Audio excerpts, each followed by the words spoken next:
Alright, hello guys. Today I'm going to be talking about a little bit more in-depth things that I didn't go into in my last winter forecast towards the end. I just wanted to add a few more thoughts in there, and this is what this video is about. But if you haven't subscribed already, make sure to subscribe if you like videos like this, seasonal forecasts, monthly forecasts, other sorts of forecasts. I also try to do daily live streams where I interact with a lot of you, so if you're interested in that type of thing, make sure to subscribe. Also like the video if you do like the video, that way I know what kind of videos you guys want me to make. As we get into the video, I first want to look at the Jamstech forecast. This one's actually from August, but not a lot has changed, so it doesn't matter. Here's the sea surface temperature forecast. You'll notice that they still have that El Nino forecast. This looks like a little bit more of a classic El Nino on the Jamstech compared to what's actually happening, so we'll have to keep an eye on that. Also, the PDO is very confused, which is in the northern Pacific area. Usually, you'd like that to be a little bit more organized, so that's a little confused. Also taking note of the Atlantic when comparing it to certain years. Now, one of the years I do compare the sea surface temperatures to a lot is actually 2015 to 2016, which is bad news for snow lovers. We did have that positive PDO, which was even more organized than it is this year, so it actually looked better. That year, the warm waters off the Atlantic is totally what's happening this year too, so I'm very worried about that. The only difference, though, is that they had a strong El Nino, which is kind of what the Jamstech is leaning towards, though I think that it'll be a very weak El Nino.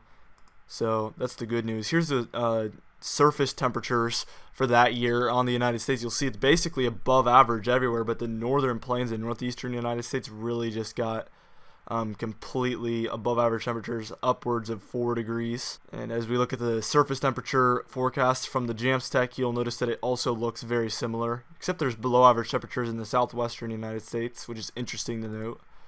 Here's the snowfall for that year, just in case you were wondering, so you can look at your area and see. A lot of areas didn't do too bad, actually, that year for, how warm it was. New England didn't do very good, but a lot of areas in the mid-Atlantic did a lot better than you'd expect. Now, here's a strong El Nino's impact, and this has a lot to do with what happened that winter. See, the northern branch likes to just stay north of the United States completely, and it's often milder in the northern United States. Though El Nino usually affects precipitation mostly, it does correlate with certain temperature patterns well. Here's a weak to moderate El Nino, though. You'll notice a big difference with cold shots coming in from Canada all the way into the Great Lakes region, leading to snowy conditions for the northeastern United States, even mixed precipitation for the mid-Atlantic states and parts southeast. Very wet in the southeast, though.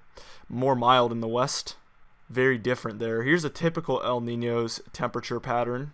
Take a look, and here's a Molokai El Nino temperature pattern. We're going to get a little bit into this because we are looking at a Molokai El Nino possible. Now, if you're wondering what that is, I didn't get a picture, but it's basically just where the warmer temperatures are located more in the central region of the Pacific instead of right up against Ecuador.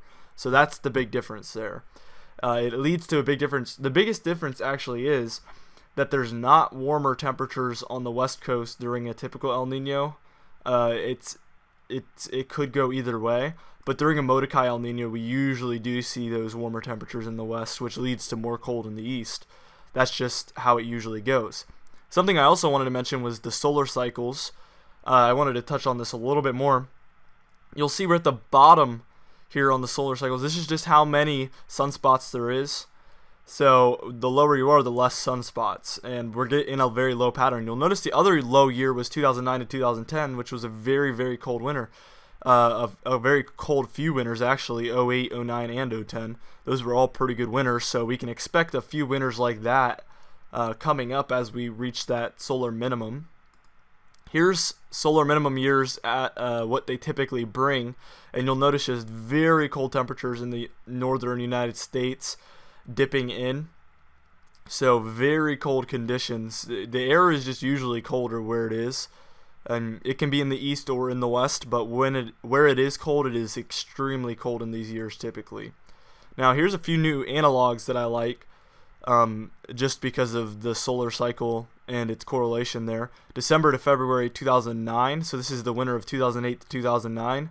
I like this one a lot just because it keeps that cold air in Canada, which I think we will have, and then it pours it into Wisconsin, Minnesota, North Dakota, those areas. I discovered this analog actually after I made my winter forecast, but I do like this one a lot. as well as 1996, so 1995 to 1996, very cold in Canada again, and then into the northern plains, and then into the eastern United States. This one I actually agree with a lot. This one I definitely agree with a lot.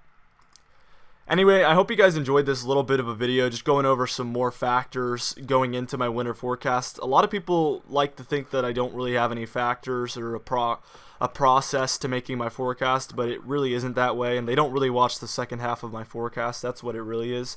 But I like to really go in depth on my reasoning for my forecast, and I hope that you guys enjoy these types of videos as well. Anyway, I hope you guys have a great day. I'm going to be making a live stream later around 4, so make sure to tune in.